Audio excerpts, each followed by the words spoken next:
नमस्कार, आदाब, सत श्री अकाल, नमो बुद्धाय। आप सब लोगों का स्वागत है अपराध की कहानी के हमारे इसी एपिसोड में। उम्मीद है आपका परिवार सुखी और सुरक्षित होगा। मेरी तरफ से आप सबको मंगल कामनाएं। मित्रों, आज जो मैं कहानी आप लोगों को सुनाने जा रहा हूँ वह उत्तर प्रदेश के कन्नौज ज़िले की है। कन्नौज ज़िले में एक 75 वर्षीय बुजुर्ग का शव 3 दिन से आंगन में सड़ता हुआ पाया गया। पड़ोसियों ने दुर्गंध आने की शिकायत पर जब देखा कि दुर्गंध आ रही है, महसूस हो रहा था, तो दरवाज़ा खटखटाया गया उस बुजुर्ग का, तो अंदर से कोई हरकत नहीं हुई, कोई आवाज़ नहीं आई। तो लोगों को समझते देर नहीं लगी और तुरंत लोगों ने जो है पुलिस को सूचना दे दी और पुलिस थोड़ी ही देर में आ जाती है। तो दरवाज़ा अंदर से बंद था, तो पुलिस ने दीवार फांद करके आंगन में पहुंचती है। तो आंगन में पहुंचती है तो देखती है कि एक 75 वर्षीय बुजुर्ग आंगन में गिरा पड़ा हुआ है और शव बुरी तरह से गर्मी की वजह से सड़ गया है। पास ही में एक बाल्टी में पानी भरा हुआ है और बुजुर्ग गिर करके मर गया था और उसकी बॉडी सड़ चुकी थी। फिर पुलिस ने पंचनामा करवा करके शव को तुरंत पोस्टमार्टम के लिए भेज दिया। बताया जा रहा है कि बुजुर्ग कई वर्षों से घर में अकेले रहते थे। उनका एक बेटा है अपनी माँ के साथ बेंगलुरु में, तो दूसरा बेटा अमेरिका में रह रहा है। पूरा मामला कन्नौज कोतवाली क्षेत्र के मोहल्ला ग्वाल मैदान का है, जहां एक 75 वर्षीय बुजुर्ग अरुण कुमार मिश्रा करीब 6 वर्षों से घर में अकेले ही रह रहे थे। उनका बड़ा बेटा प्रद्युम्न अमेरिका में नौकरी करता है और वहीं रह रहा है, जबकि छोटा बेटा अक्षत बेंगलुरु में एक निजी कंपनी में जॉब करता है। अरुण कुमार मिश्रा की पत्नी रेखा देवी छोटे बेटे अक्षत के साथ बेंगलुरु में ही रह रही हैं। बीते बुधवार को अरुण कुमार मिश्रा की बॉडी आंगन में सड़ती हुई पाई गई।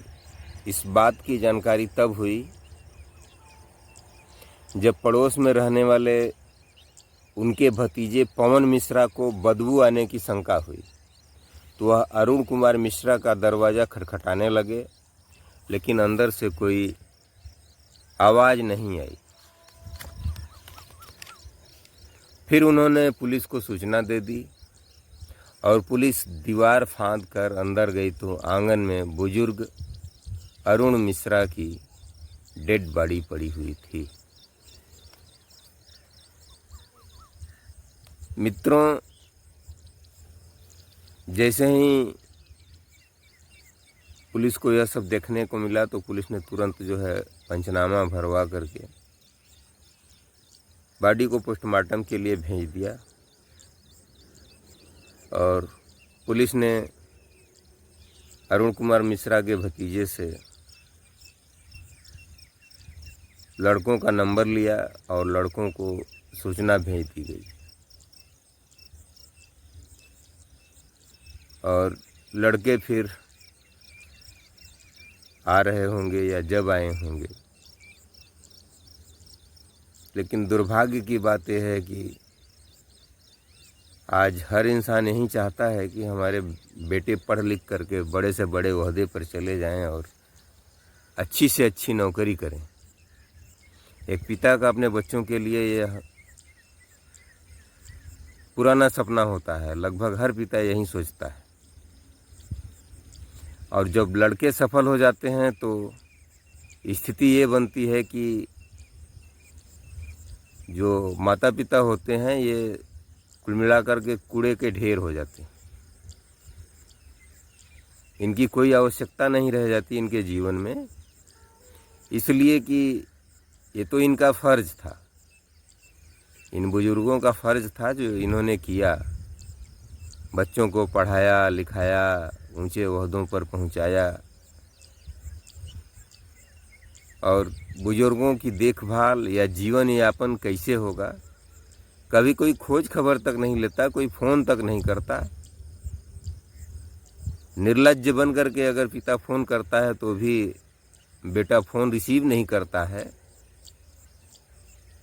ये सब विडंबनाएं कितनी खतरनाक होती जा रही हैं समाज में, कुछ समझ में नहीं आ रहा है। यह वाक़या जो आपने देखा कन्नौज ज़िले का, कितना डेंजरस था, कितना भयावह था।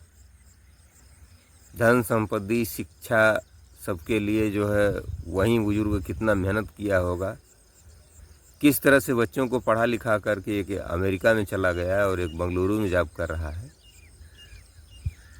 लेकिन काश कम से कम 2 मिनट का समय निकाल करके प्रतिदिन अगर फ़ोन लगाकर भी एक बार हाल चाल ले लिया करते, या कोई सदस्य उस परिवार का कम से कम एक बार, दिन में एक बार, जब पिता की उम्र जो है एक पड़ाव से ऊपर होती है तो निश्चित रूप से उनको किसी न किसी सहारे की ज़रूरत होती है। तो हर माता पिता को सहारे की ज़रूरत होती है, और ऐसी परिस्थितियों में जब पिता की इस तरह से अनदेखी की जाती है तो काफ़ी कष्ट होता है। जैसा कि आपने देखा कि अभी इस केस में ही, अरुण कुमार मिश्रा के केस में, इन्होंने तो बड़ी लगन से पढ़ाया होगा अपने बच्चों को कि बहुत ऊंचे ओहदे पर जाएंगे और बहुत अच्छी अच्छी नौकरियां करेंगे, बड़े सुखी रहेंगे इनके परिवार के लोग। हुआ भी वही, सभी लोग सुखी तो हैं, लेकिन इनको कोई पूछने वाला नहीं है। सोच लीजिए, इतनी प्रॉपर्टी रहते हुए, बिल्डिंग रहते हुए, सब कुछ रहते हुए, लेकिन 3 दिन तक आंगन में सड़ती रही उनकी लाश। उसके बाद भी 1-2 दिन तो लगा ही होगा बेटों को आने में, आएंगे तब न फिर इनको ले जाएंगे, परवाह करेंगे, जलाएंगे। ये कंडीशन है। तो जो हमारे पुरखों की धरोहर थी वो समाप्त होती जा रही है। पहले हमारे यहाँ पड़ोसी भी परिवार हुआ करते थे। जब किसी परिवार में कोई प्रॉब्लम होती थी तो पड़ोसी तुरंत जो है पहुंच जाते थे और खोज खबर लेते थे।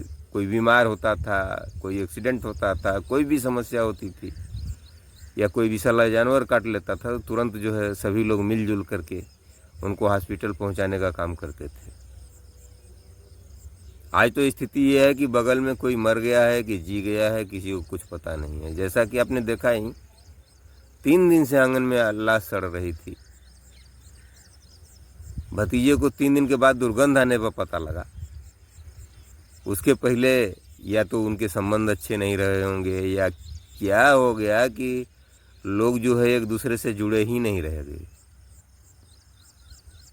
इंसानियत इस तरह इस कदर मर गई है कि अब इंसान को इंसान की ज़रूरत ही समाप्त हो गई है। इसको आप किस तरह से देखेंगे? तो यही समाचार हमको मिला था, तो हमने सोचा कि आपको ये वीडियो के माध्यम से जानकारी दें और एक शिक्षाप्रद कहानी आपके सामने प्रस्तुत करें। इससे हमको तो यही शिक्षा मिलती है कि पढ़ाइए लिखाइए खूब, लेकिन संस्कार भी इस तरह से दीजिए कि वो आपको भूलने ना पाएं।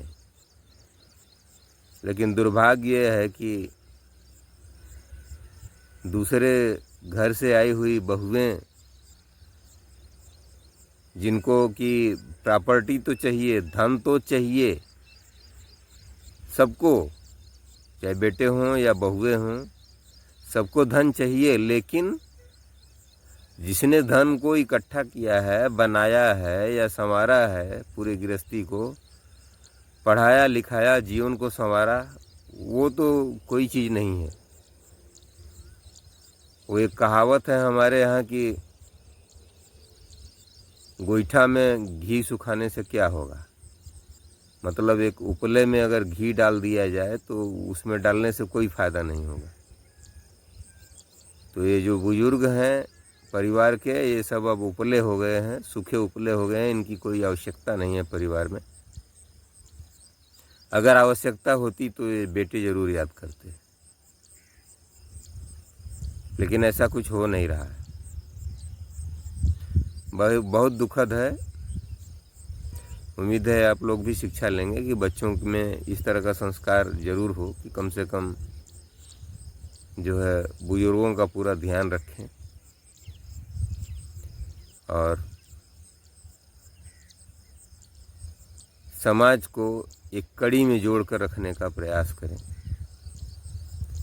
क्योंकि अब जो मैं देख रहा हूँ कि हर परिवार खंडित होता जा रहा है, टूटता जा रहा है, यहाँ तक कि पिता पुत्र से संबंध नहीं रह रहे हैं। अब जो सारी दुनिया है उनका अपना पति पत्नी और बच्चे, और वो भी कब तक, जब तक उनके बच्चों की भी शादी नहीं हो जाती। जैसे ही उनकी बच्चों की शादी होगी तो वो भी उसी तरह से फिर वृद्धाश्रम के लिए ही उनकी भी तैयारी होगी। ठीक है मित्रों, यही आप लोगों से कहना था। इसी के साथ मैं आपसे यही रिक्वेस्ट करना चाहूँगा कि अगर हमारा वीडियो आपको अच्छा लगता है तो लाइक कीजिएगा, और हमारे चैनल पर नए आए हैं तो हमारे चैनल को सब्सक्राइब कर लीजिएगा। इससे हमारा हौसला भी बढ़ता रहेगा, और संभव होगा तो शेयर ज़रूर कीजिएगा अपने इष्ट मित्रों के व्हाट्सएप पर या फेसबुक पर या यूट्यूब के लिए शेयर कीजिएगा। इस वीडियो को यहाँ तक देखने के लिए आपको बहुत बहुत धन्यवाद। नमस्कार, धन्यवाद, जय भारत।